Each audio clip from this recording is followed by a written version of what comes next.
नमस्कार दोस्तों, ई खबर में आपका स्वागत है। आज हम बात करेंगे रोहतक। शादी के 8 साल बाद पत्नी बच्चे को लेकर मायके में गायब, पति का गंभीर आरोप, अगर मुझे कुछ हुआ तो ये लोग जिम्मेदार होंगे। रोहतक। पत्नी मायके से नहीं लौटी, पति संदीप ने ससुराल वालों पर लगाए गंभीर आरोप। रोहतक जिले के अरबर इस्टेट थाना क्षेत्र के गांव बोहर के रहने वाले संदीप कुमार का वैवाहिक जीवन इस समय संकट में है। संदीप की शादी साल 2017 में झज्जर जिले के गांव दोहट निवासी दीपा के साथ हुई थी। उसके पिता का नाम अशोक कुमार और माता का नाम बबली देवी है। शादी के बाद से ही दोनों के रिश्तों में लगातार तनाव बना रहा और अब स्थिति इतनी बिगड़ गई है कि संदीप अपनी पत्नी और ससुराल वालों पर गंभीर आरोप लगा रहा है। रक्षाबंधन के बाद गई पत्नी आज तक नहीं लौटी। संदीप का कहना है कि उसकी पत्नी दीपा रक्षाबंधन के बाद अपने मायके गई थी और तब से वापस नहीं आई। यही नहीं, वह अपने 1.5 साल के मासूम बच्चे को भी साथ ले गई।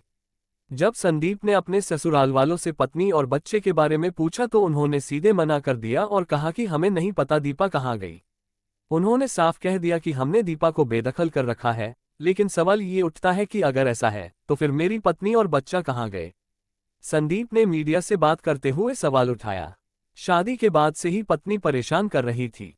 संदीप का आरोप है कि दीपा ने शादी के बाद से ही उसे मानसिक रूप से प्रताड़ित करना शुरू कर दिया था।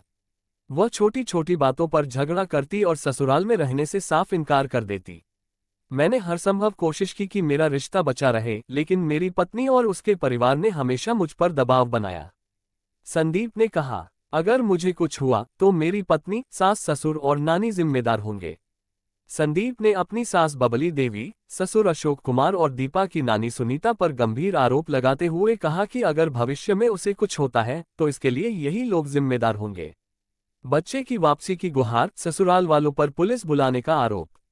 संदीप ने मीडिया के जरिए अपनी पत्नी और उसके परिवार वालों से अपील की कि वे भले ही मुझसे अलग हो जाएं, लेकिन मेरा बच्चा मुझे लौटा दें। संदीप ने ये भी आरोप लगाया कि उसके ससुराल वालों ने पुलिस हेल्पलाइन 112 पर कॉल कर पुलिस बुला ली। जब पुलिस आई तो उसका मोबाइल जब्त कर लिया गया और उसकी कोई सुनवाई नहीं हुई। पति की न्याय की गुहार, प्रशासन से हस्तक्षेप की मांग। अब संदीप ने प्रशासन से न्याय की गुहार लगाई है। उसने मांग की है कि उसकी पत्नी और बच्चे का पता लगाया जाए और उसे उसका बेटा वापस दिलाया जाए। क्या पुलिस करेगी कार्रवाई? अब देखना ये होगा कि पुलिस इस मामले में क्या कदम उठाती है और संदीप को न्याय मिल पाता है या नहीं।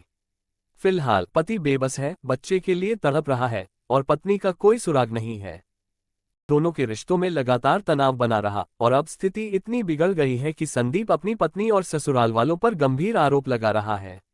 रक्षाबंधन के बाद गई पत्नी आज तक नहीं लौटी। संदीप